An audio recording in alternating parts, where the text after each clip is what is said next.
Assalamualaikum warahmatullahi wabarakatuh ya. Jumpa lagi dengan saya Muhammad Arfani SHLLM. Kali ini ada yang request ya. Sebetulnya pengetahuan yang masyarakat langsung ingin dapatkan, yaitu bagaimana membuat permohonan cerai talak ya. Permohonan cerai talak itu adalah permohonan yang diajukan oleh suami kepada istrinya. Jadi disebut dengan permohonan. Permohonan apa? Permohonan cerai talak ya. Oke. Kemudian kalau istri kepada laki-laki apa sebutannya adalah cerai gugat ya. Kenapa? Istri menggugat suaminya, namanya adalah cerai gugat. Oke, kalau laki-laki, kalau suami kepada istrinya yaitu permohonan cerai talak ya. Kemudian oke ya, oke.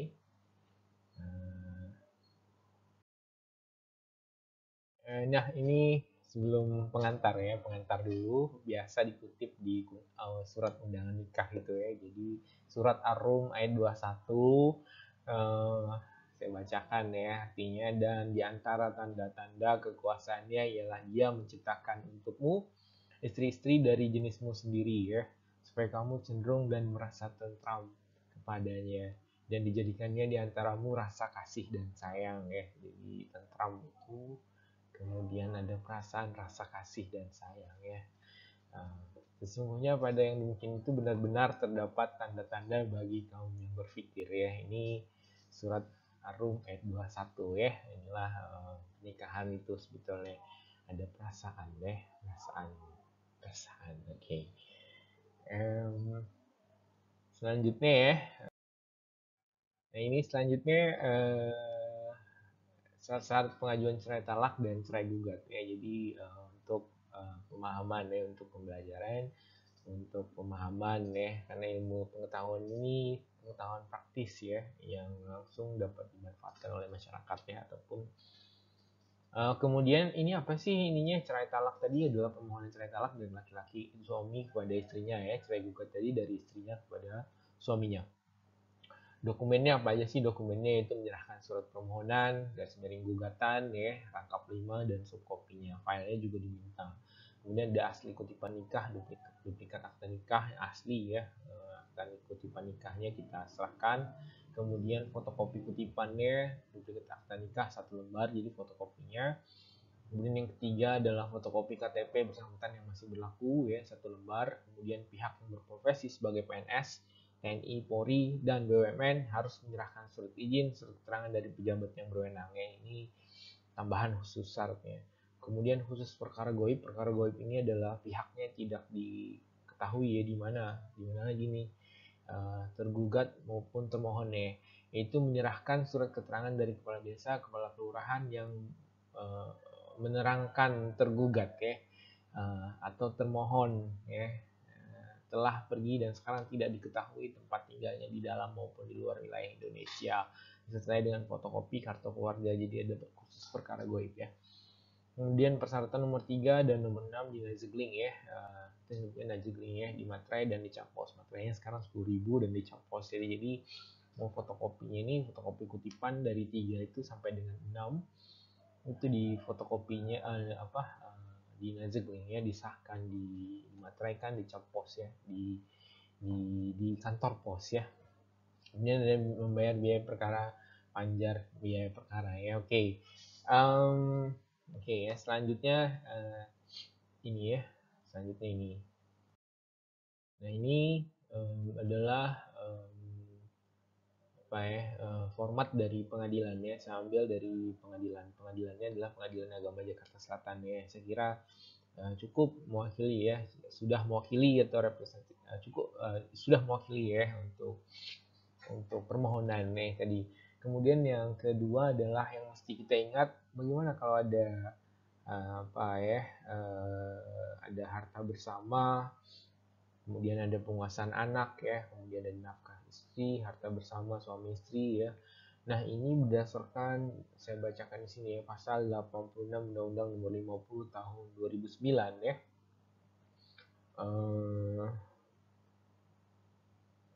Gugatan soal penguasaan anak ya. Nafkah istri dan harta bersama suami istri dapat diajukan bersama-sama dengan gugatan perceraian ataupun sesudah putusan perceraian memperoleh kekuatan hukum tetap ya. Jadi dalam permohonan ini sudah bisa kita ajukan. Kata ada perihal memohon penguasaan anak ya, kemudian ada harta bersama juga di sini ya. Jadi harta gonogini itu udah diajukan bersama seperti ini di dalam seperti ini. Kenapa? Karena untuk efisiensi sebetulnya ya. Jadi pada saat sekarang ataupun sesudah ikrar itu ya. Jadi sesudah putusan perceraian misalnya, sudah putusan perceraian. Tetapi untuk efisiensi gabung aja ya, karena juga ada dasarnya nih.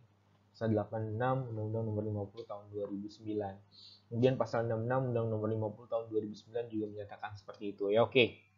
Jadi untuk efisiensi waktu ya, jadi digabung aja.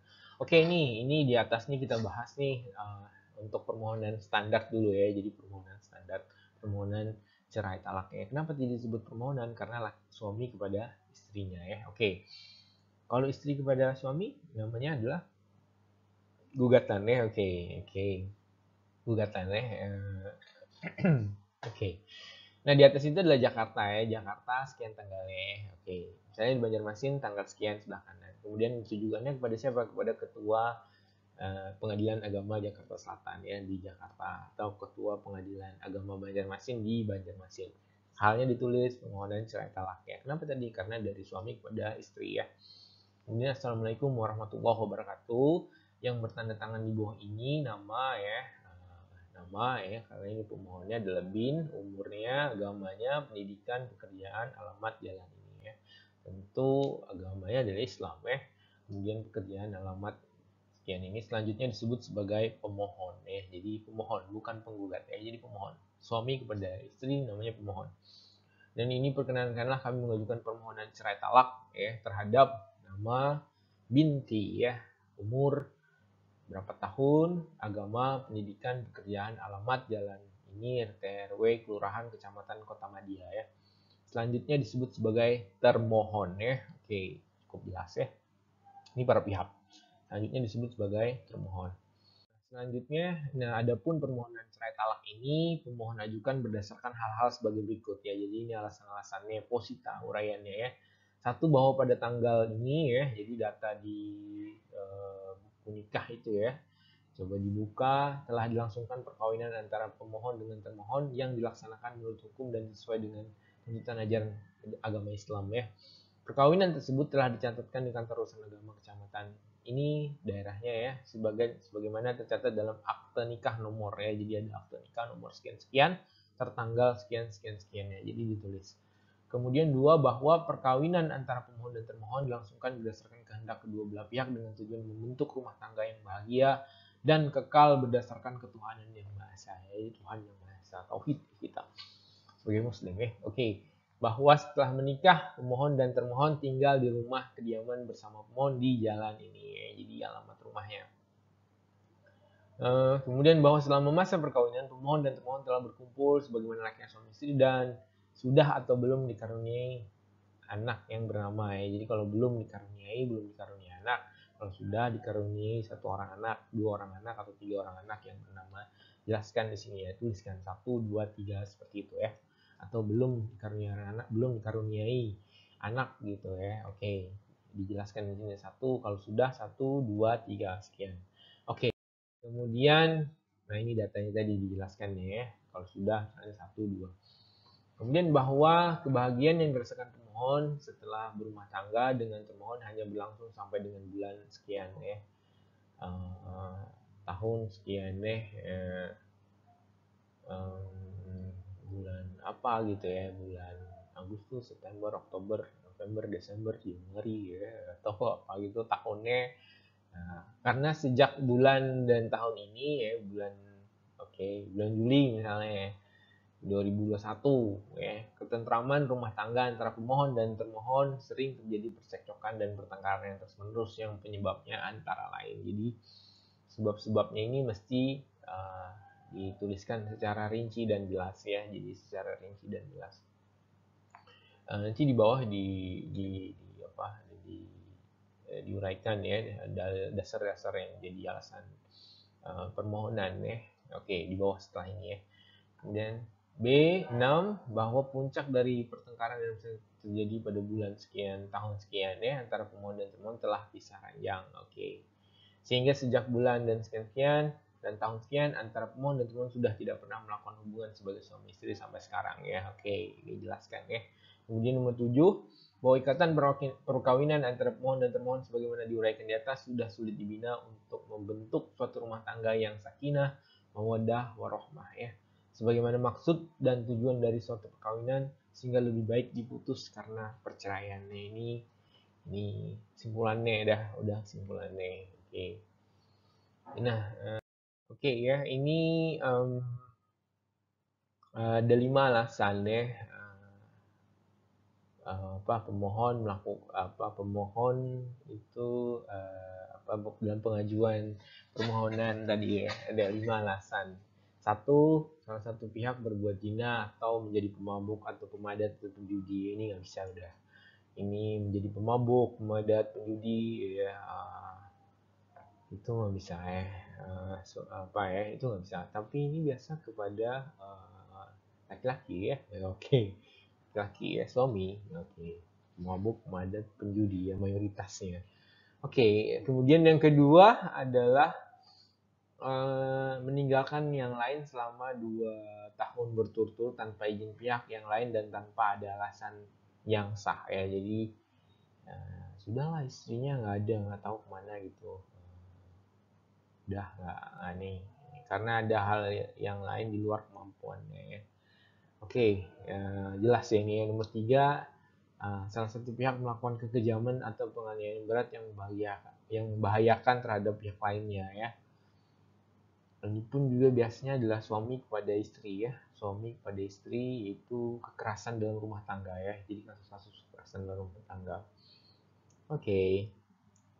Nomor 4 ya, mendapat cacat badan atau penyakit yang bukan tidak dapat menjalankan kewajibannya sebagai suami istri ya. Misalnya istrinya lumpuh begitu ya. Lumpuh begitu atau terkena penyakit yang sangat serius ya. Ada juga atau bagaimana begitu ya, ada juga suami yang ikhlas sekali mendampingi istrinya ya, ataupun oke ya. Oke, ini alasan ya. Oke, nomor 5, terjadi perselisihan dan pertengkaran dan tidak ada harapan akan hidup rukun lagi ya. Jadi ini dia yang sering banyak ya, jadi pertengkaran perselisihan ya. Perselisihan dan pertengkaran. Nah, ini yang paling banyak terjadi ya, bahkan ini sampai pada kekerasan dalam rumah tangga ya. Oke. Nomor 5 yang paling banyak sebetulnya alasan-alasan yang mendominasi permohonan cerai ini ya, sangat banyak nomor 5. Oke.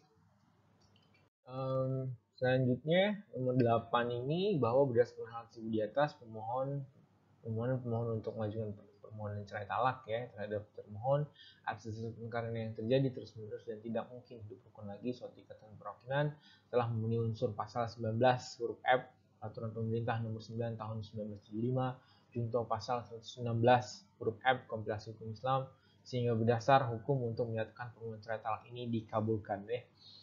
Kemudian ini nomor 9-nya ya, nanti diganti saja bahwa untuk memenuhi ketentuan pasal 84 ini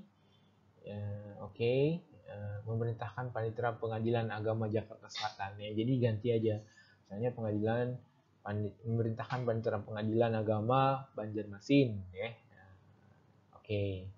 Kemudian tergantung daerahnya ya, di Pengadilan Agama mana, mengirimkan salinan putusan yang telah mempunyai kekuatan tetap ya kepada kantor urusan agama di tempat tinggal pemohon dan termohon. Ya. Kemudian nomor 10, bahwa pemohon sanggup membayar biaya perkara ya. Jadi pemohon yang membayar biaya perkara ya. Kemudian berdasarkan hal tersebut di atas, maka dengan ini pemohon mohon kepada Ketua Pengadilan Agama Jakarta Selatan ya, ganti aja Ketua Pengadilan Agama Banjarmasin untuk berkenan menerima, memeriksa, memutus perkara ini sebagai berikut ya. Primer ini boleh ditulis primer, boleh juga tidak ya. Boleh juga. 1, mengabulkan permohonan pemohon, itu saja. Kemudian yang kedua, memberi izin kepada pemohon, namanya bin ya, pemohonnya siapa, untuk menjatuhkan talak 1 raj'i ya, terhadap termohon, ya, siapa termohonnya di depan sidang Pengadilan Agama Jakarta Selatan, Pengadilan Agama Banjarmasin, ya. Setelah putusan ini mempunyai kekuatan hukum tetap, ya.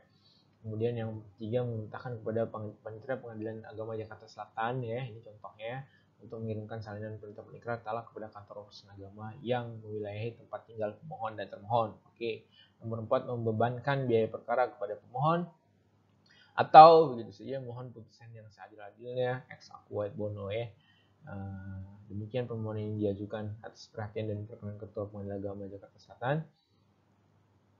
Kami ucapkan terima kasih, ya. Wassalamualaikum warahmatullahi wabarakatuh. Hormat kami pemohon, ya. Sekian. Oke. Ini tadi, ya, format dari versi pengadilan. Jadi kalau ada gono gini, kalau ada hak asuh anak misalnya, silahkan aja gabung di sini, ya. Kenapa? Karena tadi untuk efisiensi waktu, ya.